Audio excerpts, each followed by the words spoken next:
So prelims 2024 results వచ్చినాయి. కొంతమంది pass అయ్యారు అండ్ ఎక్కువ మంది ఫెయిల్ అయ్యారు. ఏపీ తెలంగాణ నుంచి ఒక 500 మంది వరకు పాస్ అయ్యి ఉండొచ్చు అని చెప్పి ప్రాథమిక అంచనా. ఈ 500 మెంబర్స్లో కొంతమంది సర్ప్రైజ్ అయ్యారు.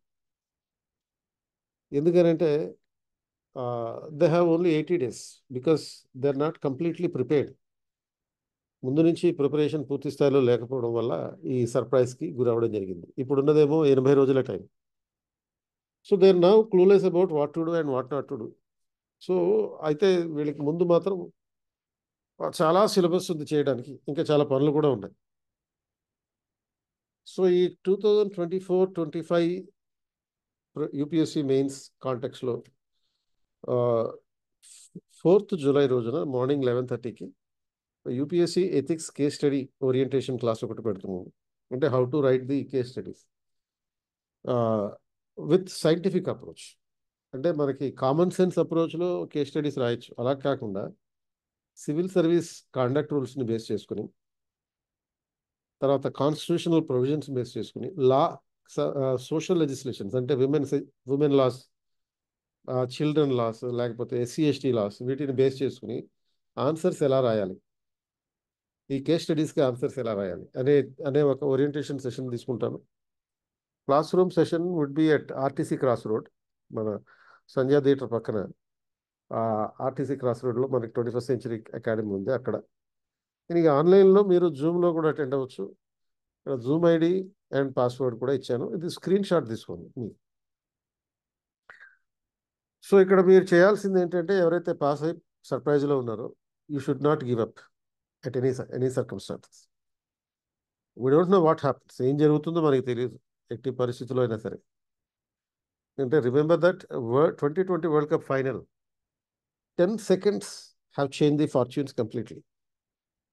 అసలు చివరి 4 ఓవర్ల వరకు ఓడిపోతాం అనుకున్నటువంటి పరిస్థితి నుంచి ఒక్క 10 సెకండ్లు, మొత్తం 20-40 ఓవర్లలో 10 సెకండ్లు మొత్తం మ్యాచ్ స్వరూపాన్ని మార్చేసింది. దట్ సెట్ ఏంటి ఆ 10 seconds? ఈ సూర్యకుమార్ యాదవ్ తీసుకున్నటువంటి క్యాచ్ మొత్తం వరల్డ్ కప్ని ఇండియాకి అందించి పెట్టింది అనమాట. కాబట్టి మీ లైఫ్లో కూడా ఎప్పుడు ఏ క్షణంలో ఏం జరుగుతుందో తెలీదు. మీరు ఎటువంటి ప్రిపరేషన్ లేకపోయినా కానీ ఈ 80 రోజులు కనుక మీరు పర్ఫెక్ట్గా ఉపయోగించుకుంటే మీకు వరల్డ్ కప్ లాంటి ఐఏఎస్ కూడా కొట్టేటటువంటి అవకాశం ఉంటుంది. మీకు అందుబాటులో ఉన్న టైము 80 రోజులని కాకుండా, ఈ 80 రోజుల్లో మీకు ప్రతిరోజు 14 నుంచి 16 గంటలు చదవడానికి ఉంటుంది. ఆ ఓరియంటేషన్లో ఆలోచించండి. అంటే రోజుకి 14 గంటలు చదివితే మీకు 1120 గంటల టైము అందుబాటులో ఉన్నట్టు. సో ఈ 1120 గంటల టైంలో మీరేం చేయొచ్చు అంటే ఎన్నెన్నో చేయొచ్చు.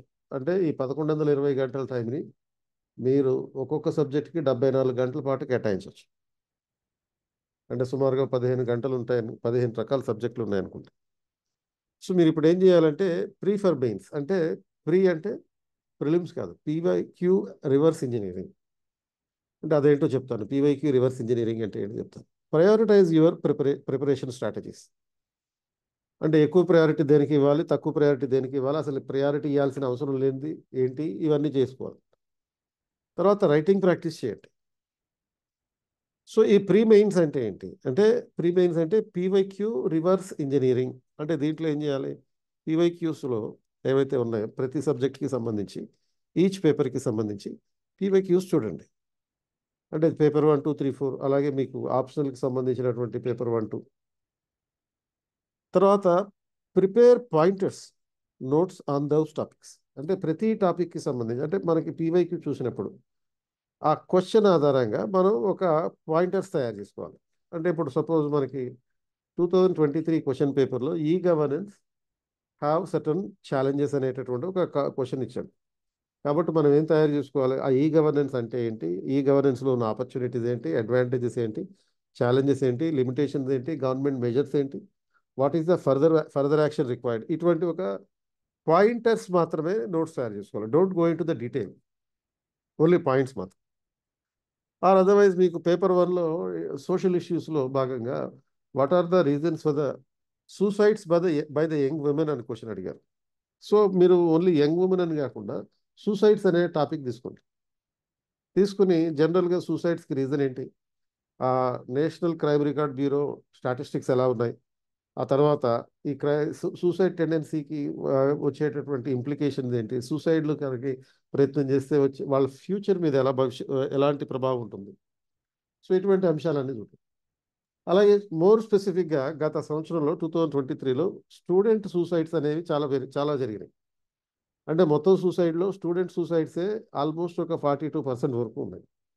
కాబట్టి దాని మీద క్వశ్చన్ అడుగుతారు సార్. ఆ స్టూడెంట్ సూసైడ్ రీజన్స్ ఏంటి, కాన్సిక్వెన్సెస్ ఏంటి, పాలసీ మెజర్స్ ఎలా ఉండాలి, గవర్నమెంట్ దీనికోసం ఏం చేసింది, సూసైడ్స్ ఆపడానికి ఏం చేసింది, ఎడ్యుకేషన్ సిస్టమ్ ఎలా కాంట్రిబ్యూట్ చేస్తుంది, ఓన్లీ ఎడ్యుకేషన్ సిస్టమే మాత్రమేనా, and what are the other factors responsible for the suicides among the students or the young children. ఇలా ఒక పాయింట్స్ రాసుకోండి అంతే. అంటే పాయింట్స్లో భాగంగా reasons, social factors, economic factors, political factors, psychological factors, ఇలా ఫ్యాక్టర్స్ రాసి దానికి ఒక వర్డ్లో మాత్రమే దానికి రెస్పాన్స్ ఇవ్వాలి. అలా prepare pointers notes on those topics given in the previous year questions. ఆ తర్వాత ఏం చేయాలి, predict the questions possible that may come in the future. Next year అంటే 2024 సెప్టెంబర్లో జరగబోయే మెయిన్స్కి సంబంధించి ఎలాంటి క్వశ్చన్స్ వస్తాయో ఈ పీవైక్యూస్ నుంచి మీరు అనలైజ్ చేయొచ్చు. తర్వాత వీటికి సంబంధించి ఆ ప్రెడిక్టెడ్ క్వశ్చన్స్కి ఆధారంగా చేసుకుని నోట్స్ తయారు చేసుకోండి. మళ్ళీ పాయింటర్ నోట్స్ అంటే ఇప్పుడు ఈ న్యూ క్రిమినల్ లాస్ వచ్చినాయి, ఆ న్యూ క్రిమినల్ లాస్ ఆధారంగా నెక్స్ట్ లెవెల్లో ఎలాంటి క్వశ్చన్స్ రావచ్చు అది ప్రెడిక్ట్ చేయాలి. For example second aspect that you have to do is prioritisation అన్న. ప్రయారిటైజేషన్ అంటే ఏది ఎక్కువ చదవాలి, ఏది తక్కువ చదవాలి. For example if you take the paper 1, ఈ మధ్యకాలంలో లాస్ట్ 4-5 years నుంచి జాగ్రఫీ నుంచి ఎక్కువ ప్రయారిటీ వస్తుంది. ఆల్మోస్ట్ టోటల్ పేపర్లు అంటే 120, 100 మొత్తం 250 మార్క్స్లో పేపర్ 1లో సుమారుగా ఒక 90 నుంచి 100 మార్క్స్ వరకు జాగ్రఫీ నుంచి వస్తున్నాయి యాన్ యావరేజ్. సొసైటీ అనేది సెకండ్ ప్రయారిటీ ఇచ్చింది. సొసైటీకి సంబంధించినటువంటి మొత్తం టాపిక్స్ నుంచి సుమారుగా ఒక 50-60 క్వశ్చన్స్ మార్క్స్ వరకు వస్తున్నాయి. హిస్టరీ అనేది థర్డ్ ప్రయారిటీ. హిస్టరీ అంటే ఈ ఆర్ట్ అండ్ కల్చర్తో సహా world history, modern India, post independent India, వీటి నుంచి క్వశ్చన్స్ వచ్చేటటువంటి ప్రయారిటీ తగ్గుతుంది. కాబట్టి కొంచెం తక్కువ ప్రయారిటీ ఇవ్వచ్చు. ఇప్పుడు post independent India, world history అని అనుకో, మీరు ఒకవేళ ఇప్పటిదాకా అవి చదవకపోయి ఉంటే అసలు చదవకండి. ఎందుకంటే వాటిని ఆన్సర్ రాయొచ్చు, మీరు సొంతంగానే రాయొచ్చు. ప్రిలిమ్స్లో మీరు చేసినటువంటి ప్రిపరేషన్ కారణంగా, మిగతా సబ్జెక్టుల మీద ఫోకస్ చేసినటువంటి కారణంగా, ఒకవేళ కాంటెంపరీ ఆన్గోయింగ్ ఇష్యూస్ చూసినటువంటి పరిస్థితుల్లో పోస్ట్ ఇండిపెండెంట్ ఇండియా మీద మీరు చదవకపోయినా కొన్ని క్వశ్చన్లకి ఆన్సర్ రాయొచ్చు. అంటే for example if you get a question related to the globalisation, liberalisation, privatisation అనే కాన్సెప్ట్ మీద క్వశ్చన్ వచ్చిందనుకో, మీకున్న ఎకానమీ నాలెడ్జ్ తోటి అది రాసే ఛాన్సెస్. ల్యాండ్ రిఫార్మ్స్ మీ గురించి క్వశ్చన్ వచ్చిందనుకో, దాని గురించి కూడా ఆన్సర్ మీరు సొంతంగా రాయొచ్చు, ప్రత్యేకంగా దానికోసం చదవక్కర్లేదు. ఇప్పుడు suppose prioritisation in the paper 2 ఎలా ఉండాలి, ఫెడరలిజం మీద ఎక్కువ క్వశ్చన్ అడుగుతున్నారు. టాప్ ప్రయారిటీ ఇది. సెంటర్ స్టేట్ రిలేషన్స్, దానిలో కాన్ఫ్లిక్ట్స్, ఇంటర్ స్టేట్ రిలేషన్స్, ఈ డైమెన్షన్ దాన్ని ఈ నేపథ్యంలో రావడానికి అవకాశం ఉందండి. అలాగే డెవలప్మెంట్ గవర్నెన్స్ మీద కూడా మీకు ఎక్కువ క్వశ్చన్స్ వస్తున్నాయి. పావర్టీ గురించి, హ్యూమన్ రిసోర్స్ డెవలప్మెంట్ గురించి, లేకపోతే ఈ హెల్త్ రిలేటెడ్ పాలసీస్ గురించి, ఈ డెవలప్మెంట్ గవర్నెన్స్ మీద క్వశ్చన్స్ వస్తున్నాయి, ఎక్కువ వస్తున్నాయి. సెకండ్ ప్రయారిటీ ఇస్తాం. ఇన్స్టిట్యూషన్స్ అంటే constitutional bodies, non constitutional bodies, ఇటువంటి వాటి మీద థర్డ్ ప్రయారిటీ ఇవ్వచ్చు. అంటే you can ignore international relations even if you don't read them. ఎందుకంటే అతి తక్కువ క్వశ్చన్స్, 1 or 2 క్వశ్చన్స్ కన్నా ఎక్కువ రావట్లేదు దీని మీద, ఇంటర్నేషనల్ రిలేషన్స్ మీద. అలా మీ ప్రయారిటైజేషన్ ఉండాలి. So if you suppose for example if you have never prepared the topics like world history and post independent India, you don't have to read them again. So third area is answer writing. So ఈ answer writing ఎలా ఉండాలి, రోజు ఒక 1 hour అయితే answer writing practice చేయండి. 3 hours ఏ week. అంటే వారానికి ఒకసారైనా 3 గంటలు రైటింగ్ ప్రాక్టీస్ చేయండి. అంటే ఈ రైటింగ్ ప్రాక్టీస్ అనేది పిఆర్ఈ మీద ఉండాలి. అంటే previous year question, reverse engineering ఆధారంగా ఉండాలి. సో దట్ మీరు కనుక ఇటువంటి చేస్తే, అంటే ఈ రైటింగ్ ప్రాక్టీస్ చేస్తే, you can understand the semantics of the UPSC. Semantics అంటే ఈ లాంగ్వేజ్ ఆఫ్ ద యూపీఎస్సి. ఆ క్వశ్చన్స్లో ఎలాంటి పదాలు వాడుతున్నారు, ఆ క్వశ్చన్స్లో ఉపయోగిస్తున్నటువంటి స్టైల్ ఎలా ఉంది, ఈ సెమాంటిక్స్ అర్థం చేసుకోవడానికి మీకు answer writing, previous year questions చదవడం ఇవన్నీ ఉపయోగపడతాయి అన్నమాట. సో ఆన్సర్ రైటింగ్ చేయడానికి మీరు ఏం చేయాలి? ఫస్ట్ క్వశ్చన్ తీసుకోండి, ప్రీవియస్ ఇయర్ క్వశ్చన్ తీసుకోండి, క్వశ్చన్ చదవండి. Think about the answer before putting your pen on the paper. Understand the demand of the question. ఆ ప్రశ్నలో ఉన్నటువంటి సెంట్రల్ క్రక్స్ ఏంటి చూడండి. Then structure the answer, then start writing the answer. ఎందుకంటే మనకున్న suppose 10 marker క్వశ్చన్లు 10 ఉన్నాయి, 15 మార్కర్ క్వశ్చన్ 10 ఉంటాయి.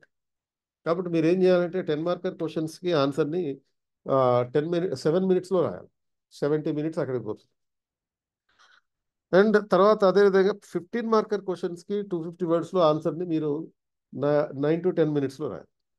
సో 10 మార్కర్స్ ఏమో 7 మినిట్స్, 15 మార్కర్స్కి ఏమో ఇంకొక 3 నిమిషాలు ఎక్స్ట్రా పెట్టుకోండి, అంటే 10 మినిట్స్ పెట్టుకోండి. సో ఆ రకంగా మీరు టైం మేనేజ్ చేసుకోవడానికి ప్రయారిటీ ఇవ్వాలన్నమాట. సో ఇటువంటి పద్ధతిలో కనుక చేస్తే, and one more announcement is we are conducting the rankers guidance program. So ఇది ఒక 80 days program by the 2023 rankers for the emerging rankers in 2024. Anthropology, sociology, PSIR and GS modules మీద ఈ ర్యాంకర్స్ గైడెన్స్ ప్రోగ్రామ్ ఉంటుంది. Special focus will be on the SA and ethics. So మీరు దీనికోసం మరింత సమాచారం కావాలంటే ఇక్కడ ఉన్నటువంటి నెంబర్కి కాల్ చేయండి. ఈ ర్యాంకర్స్ గైడెన్స్ ప్రోగ్రామ్ అనేది it's a programme by the rankers, for the rankers and to the rankers.